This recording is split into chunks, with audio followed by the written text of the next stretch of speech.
All right, guys, it is currently nighttime, and I'm gonna throw this down the same way it came out of the car. So both gears. We're gonna drop it not about yay high.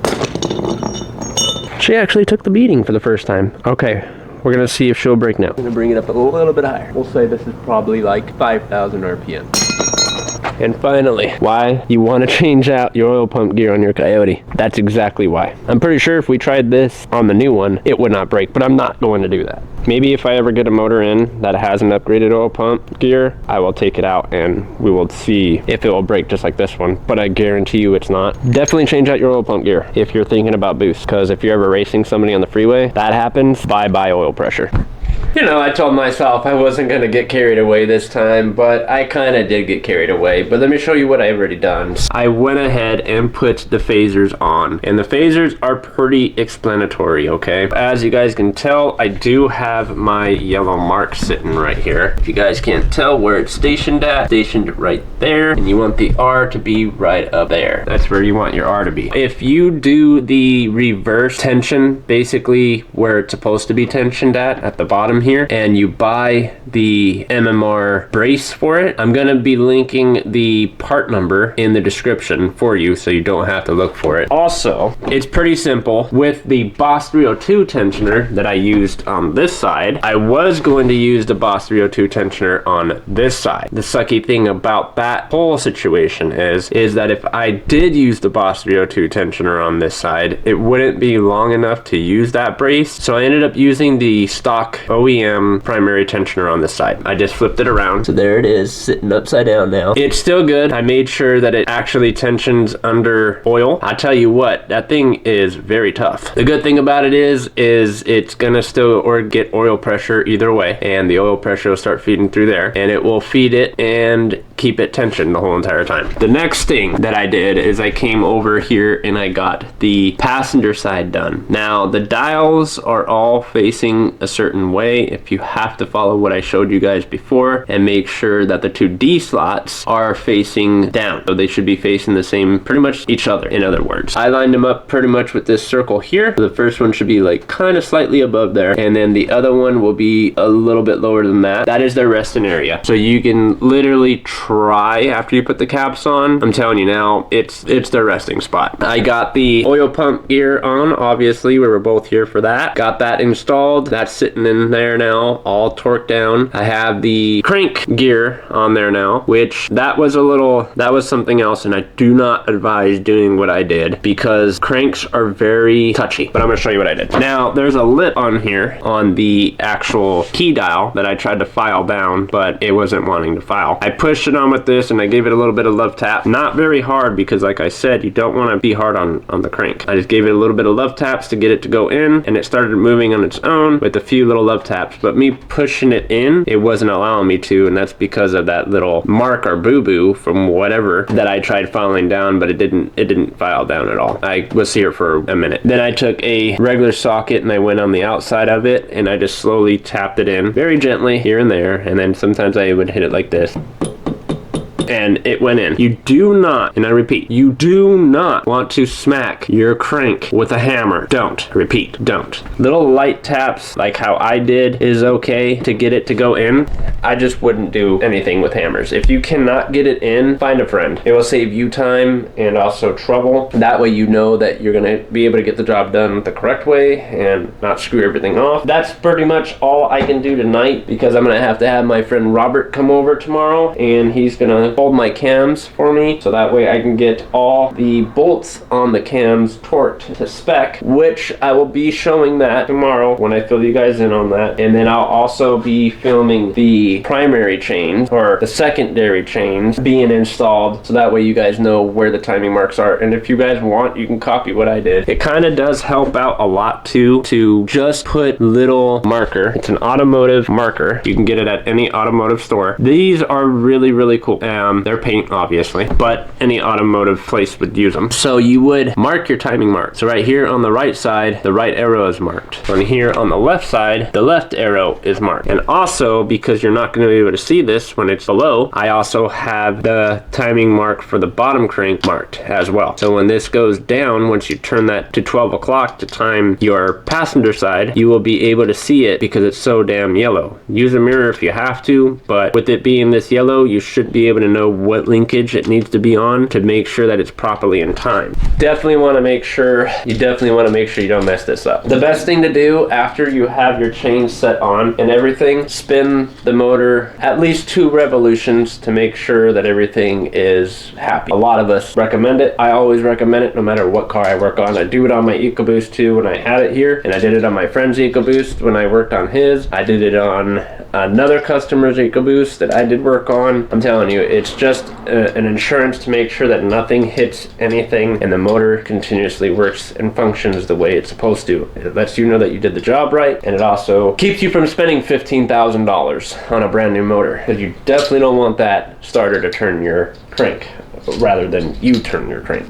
My brain is about to expire. I'm about to go to bed, and I will see you guys in the morning, or actually I'll see you tomorrow night. All right guys, so today is the day to get the GT timed, and this is exactly how I want you guys to do it, and follow this step because this is crucial. Here is all data on the driver's side, the current one that we're going to be working on, and you're going to want your crank to be at 5 o'clock, and what I mean by that is you're going to want this keyway right here to be exactly at 5 o'clock, and then this mark here, which I marked in yellow, be at, what is that, like 11? If we go down to this picture here on all data, you can see that the line is pretty much in line with the L on the oil pump, and how you know is right there. You can see it, we can see it. So that's pretty much how we want to have the crank and how we want the cam to be. We're gonna go ahead and grab the chain, and we're gonna put the chain on to the driver's side and put it onto the crank. Here's the chain right here, and what you're going to do is you're going to locate your blue link, which is right there, and your blue link goes on the cam sprocket. And we're also going to make sure that it is on the cam sprocket by going back and looking. You just want to verify that it's on there, and you'll see also there's a hash mark on the actual cam sprocket that it needs to fit onto, and it needs to be in line with that tooth. If you come over here, you will see that there's an indentation right there, right next to that yellow. Right? That's where you want your blue link to be. Then when you come over here, down to the crank, you're going to take your other side and make sure it doesn't jump, because that's what we want to prevent. Now, as you can tell, you have to move it just a little bit to get the slack out of this side right here, and it will go with the timing mark on the sprocket. We have the blue link right there, and it aligns with the yellow. That's what you want. You want it to make sure it aligns with that yellow. Make sure it's not off on a tooth, not missing a tooth. This part is pretty critical. Hold it down, take a look at it, go back to your cam over here, and we're gonna make sure that this didn't jump as we were trying to put the crank on. Come back to here, we're gonna look for that line, and that blue link is aligned with that line. You wanna make sure that it lines with it all the time. Make sure that blue link is on it. If that blue link is on that, and that blue link is on the sprocket the right way, we are in time. So we are currently in time right now. The next thing that we have to do is we have to start adding the guides. The guides on mine are going to be a little different than the guides on yours. Let's just keep that in mind, because I do have half 305 and half 302 stuff in here. We are going to grab the right side. Here's my right side. We want this part right here to be facing down, and it fits right in the dial, or it should fit in the dial, the top and the bottom dial. We're going to double make sure once we put the guides in, before we take out the grenade pin, because we're going to want to make sure that all of that is. I'm going to stick some green lube on the chain, in the chain. It prevents it from having a dry start, what we definitely do not want. The torque spec for this bolt is going to be 89 inch-pounds and a 25-degree turn. Once we put the guides in here, it's pretty simple and explanatory from this point. 89 inch-pounds for the bottom one and a 25-degree turn for this bolt right here. Make sure you lubricate your guides, and then your top guide where the tensioner actually sits. There is no bolt that goes into that. That just goes in, and the tensioner snaps into it right there. I have Boss 302 tensioners because I just definitely don't want to do this over again. If you buy the Boss 302 kit, it does come with new bolts for the tensioner, but not your guide. You're gonna have to make sure you didn't throw away your guide bolts, or if you have the whole timing kit, you should have them all in here. So this is where mine are at. That's where I'm going to pull them from, and then we're gonna come back once I put the guides in on this side, and that's pretty much the driver's side, and then I'll teach you how to do the passenger side. Finally, we are on the last step on the driver's side. So now what I'm gonna be doing is timing all of this stuff together, and as well as tightening the tensioner. So the tensioner is set for 89 inch-pounds at a 25-degree turn, the same thing as the guide. What I'm gonna do is I'm gonna tighten these down to 89 inch-pounds and then do a 29-degree turn. Make sure I'm gonna put it back at 5 o'clock. Make sure that my timing marks are accurate with both sides. Once I see that that is done, we'll come around and I'll show you how to do the passenger side. After that, guys, it's pretty much dead blow of putting everything back together again and getting her started. The final step for the driver's side, and we got it all timed in. As you guys can tell, the blue link is still on the yellow mark up here, and it still is on the yellow mark down there. That's what you want when you put your guides in before you pull the grenade pin, okay? Do not pull that grenade pin without verifying that your timing marks didn't jump. That's the most important thing. You don't want them to jump, trust me. Let's go ahead and pull the pin. Pin is now pulled on the driver's side. Let's go ahead and show you what you're gonna have to do to time the passenger side. The passenger side isn't very hard at all if you just follow these steps that I'm about to provide you. On ALLDATA, Ford Service Manual, they really don't tell you how to turn your crank. Our crank is currently at 5 o'clock right now. What we're gonna wanna do is we're gonna wanna rotate it a full revolution back to 5 o'clock and then another revolution back to 12 o'clock. Once it's at 12 o'clock, your keyway is what I'm talking about. Your keyway needs to be at 5 o'clock. Once your keyway is at 5 o'clock, we can go ahead and start timing this side.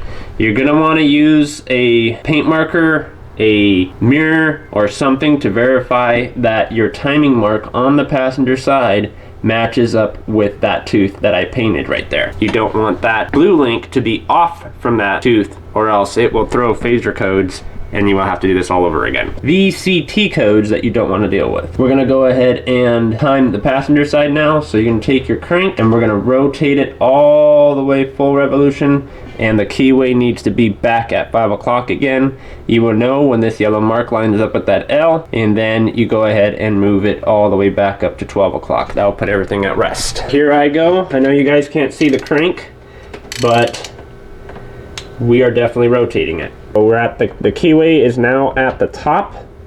That was one revolution, and we're gonna go and put it back down to 5 o'clock. So it's at 5 o'clock now. Now we're gonna bring the keyway back up to 12 o'clock. And if you guys don't have a degree wheel or something, make yourself a little clock like this if you can't get it right. This will make sure that you are right. I like to be accurate, like right on the dot.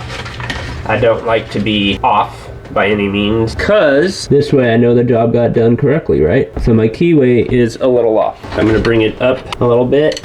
So we are now at 5 o'clock on the passenger side. Now what we're gonna go ahead and do is get the timing chain for the passenger side. Your passenger side is very similar to your driver's side. The only difference is instead of having the L facing up, you should have the R facing up. I'll stick my hands in this glory of oil. It's always good to soak your stuff. I like to soak my chain. Sometimes I'll do my phasers, cams. I will soak everything in oil. You do get really messy, but the whole concept of it is that way you know you're not starting your engine dry and everything is still lubricated, depending on when you put it all together. Even when before I put the timing cover on, I'm going to reheat everything all over again with engine lube. So that way I know everything is going to be lubed. Same concept, we're gonna look for our blue link, which is right here. And you're gonna wanna put the blue link over the phaser. Take your time with it because it can be stubborn. And now we're gonna go and look underneath and make sure that the blue link is lined up with the yellow mark I made on the crank. This one is accurate. That one is lined up, but I wanna know if the crank is lined up. Definitely don't wanna be wrong on the timing portion, and that's why I'm teaching you before we go ham on this motor. This is pretty much the last step, guys. After this, we will be putting it back together and getting ready to start it, like I said, for the first time. So here we are, 89 inch-pounds. We're gonna come over here and do a 25-degree turn. I give it a little bit more for those because I don't know. I have a fear of things falling apart. The top guide is in. We're gonna have to rotate the crank to get the bottom one in, but we probably won't have to do it too much rather than the driver's side. So I have the other one here. We're going to lube it. Then your dial pin is set at the bottom. Obviously, it's right there. We're gonna take it. We're gonna make sure that the chain doesn't jump and we still have slack on the other side, so I can guarantee you that it's not gonna go all the way in. You need to take that slack out. So we're gonna turn it clockwise to get it out. Before you pull the tensioner, the same thing, guys. Keep in mind that you need to check your timing marks. You'd rather fix it now than have it all put together and you have your... All right, give me a sec. We're gonna put the bottom one in and then we will come back.